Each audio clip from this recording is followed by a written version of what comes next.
बच्चों, आज का एक हम निगमन करने वाले हैं। उस निगमन का नाम होगा अपवाह वेग और विद्युत धारा में संबंध। तो हेडिंग डाल लीजिएगा प्यारे बच्चों, आई और आई और वीडी में आई और बीडी में संबंध। ये प्यारे बच्चों हेडिंग डालिएगा और इस निगमन को प्यारे बच्चों हम अच्छे से देखने वाले हैं और आपको समझ में आएगा कि कैसे निगमन हुआ है। तो आई बराबर बीडी में संबंध, आई का मतलब विद्युत धारा और बीडी मतलब अपवाह वेग या अनुगमन वेग में संबंध। धारा आप जानते हो कि आवेश की प्रवाह की दर को धारा कहते हैं और अनुगमन वेग क्या होता है कि जब किसी चालक में विद्युत क्षेत्र आरोपित किया जाता है यानी विभवांतर लगाया जाता है तो इलेक्ट्रॉन एक निश्चित डायरेक्शन में गति करते हैं तो उसके औसत वेग को ही हम लोग अपवाह वेग या अनुगमन वेग कहते हैं। तो आज हम देखेंगे संबंध प्यारे बच्चों। तो चलिए इसको शुरू करते हैं। तो पहले हम कुछ चीज मानेंगे यहाँ पे। तो हम लोग मानते हैं कि तार कोई है, तो यहाँ पे लिख देते हैं प्यारे बच्चों कि माना माना तार के अनुप्रस्थ माना चा, चालक तार के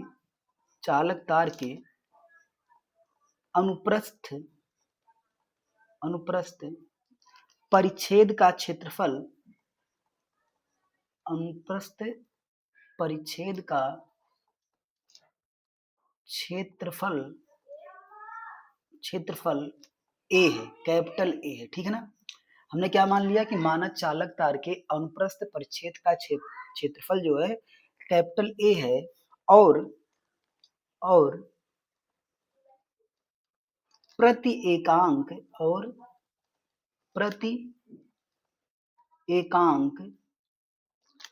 आयतन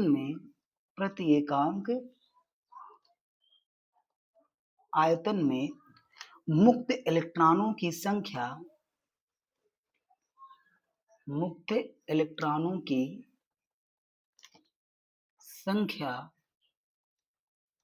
स्मॉल n है। हमने एक एरिया मान लिया कि अनुप्रस्थ परिच्छेद का क्षेत्रफल a है और प्रति एकांक आयतन में मुक्त इलेक्ट्रॉन की संख्या क्या प्यारे बच्चों, स्मॉल n है। और भी मान लेते हैं कि इलेक्ट्रॉनों का अपवाह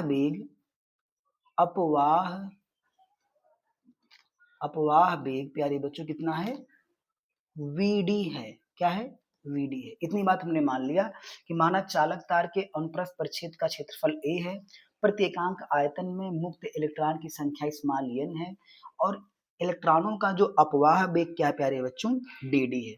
अब देखें, इसलिए प्यारे बच्चों, एक सेकंड में प्यारे बच्चों, एक सेकंड में अनुप्रस्थ परिच्छेद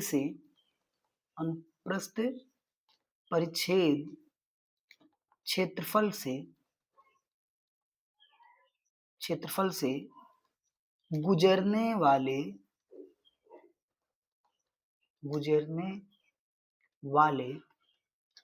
इलेक्ट्रॉनों की प्यारे बच्चों क्या संख्या। तो हमने क्या लिखा यहाँ पे, हमने लिखा कि एक सेकंड में अनुप्रस्थ परिच्छेद क्षेत्रफल से गुजरने वाले इलेक्ट्रॉनों की संख्या। देखिए एरिया तो ए हो गया, इलेक्ट्रॉनों की संख्या n हो गई और अनुगमन वेग vd हो गया। तो एक सेकंड में जो गुजरने वाले इलेक्ट्रॉनों की संख्या हो जाएगी प्यारे बच्चों, कितनी हो जाएगी, तो याद रखिएगा n a vd हो जाएगी। क्या हो जाएगी, n a vd हो जाएगी। ठीक है। अब यही बात करें t सेकंड में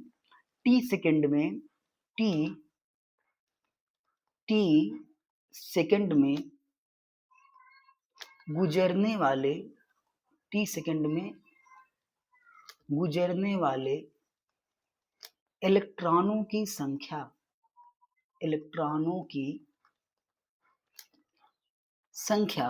तो जब प्यारे बच्चों t समय की बात आएगी तो क्या हो जाएगा, t समय के लिए हमारा हो जाएगा प्यारे बच्चों, t से गुणा कर देंगे। जब एक सेकंड में n a vd इलेक्ट्रॉन गुजर रहे थे तो t सेकंड में कितने हो जाएंगे, n a vd मतलब अनुगमन वेग इंटू कितना हो जाएगा प्यारे बच्चों, t हो जाएगा। ठीक है, इतनी बात समझ में आ गई।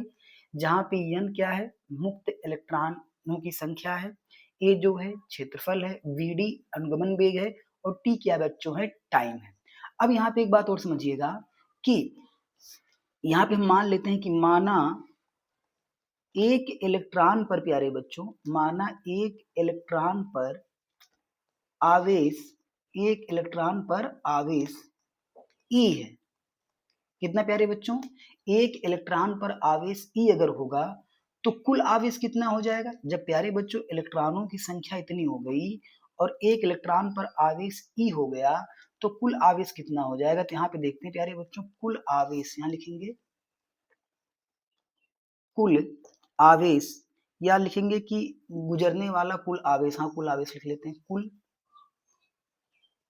कुल आवेश।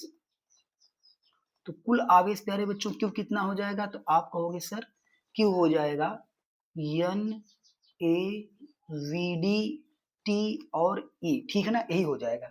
अब ये बात आपको याद होनी चाहिए, इतनी चीजें आपको जरूर याद होनी चाहिए कि 1 सेकंड में गुजरेगा तो एन ए बी डी, अगर टी समय करेंगे तो भाई टी से गुणा हो जाएगा। ये इलेक्ट्रॉनों की संख्या है, अगर एक इलेक्ट्रॉन होगा, अगर एक इलेक्ट्रॉन पर आवेश स्मॉल ई होगा तो कुल जो आवेश हो जाएगा N A B D T E हो जाएगा, ठीक है। इसलिए लिखेंगे अब, इसलिए चालक में प्रवाहित धारा, इसलिए चालक में अब क्या निकालेंगे, प्रवाहित प्रवाहित धारा निकालेंगे प्यारे बच्चों। तो धारा के लिए सूत्र क्या हमारा होता है, आपको पता है आई बराबर क्यू बाई टी होता है। ये क्या होता है प्यारे बच्चों, धारा का सूत्र होता है।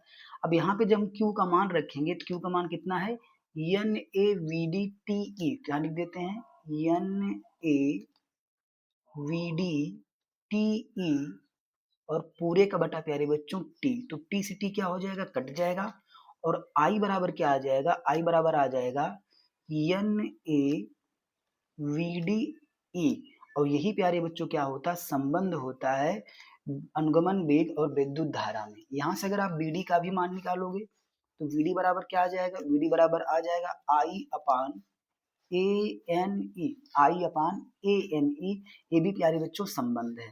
तो यही संबंध क्या है, अनुगमन वेग और अनुगमन वेग और विद्युत धारा में ही संबंध है, जो कि आपके बोर्ड एग्जाम में बहुत बार पूछा जाता है कि आई और बीडी में क्या संबंध होते हैं। तो प्यारे बच्चों इसका हमने डेरिवेशन यहाँ पे कर लिया, आई बराबर N A V D E लिखो या वी डी बराबर आई ए एन ई लिखो, या इसको याद करने के लिए इस तरह आप लिख सकते हो कि आई बराबर A N E V D, A N E V D पढ़ने में आसान भी होता है। तो इस तरह से आप कर सकते हो। प्यारे बच्चों वीडियो अच्छा लगा हो तो एक लाइक करिएगा, चैनल पर नए हैं सब्सक्राइब करिएगा और अपने दोस्तों के पास शेयर करना ना भूलिएगा।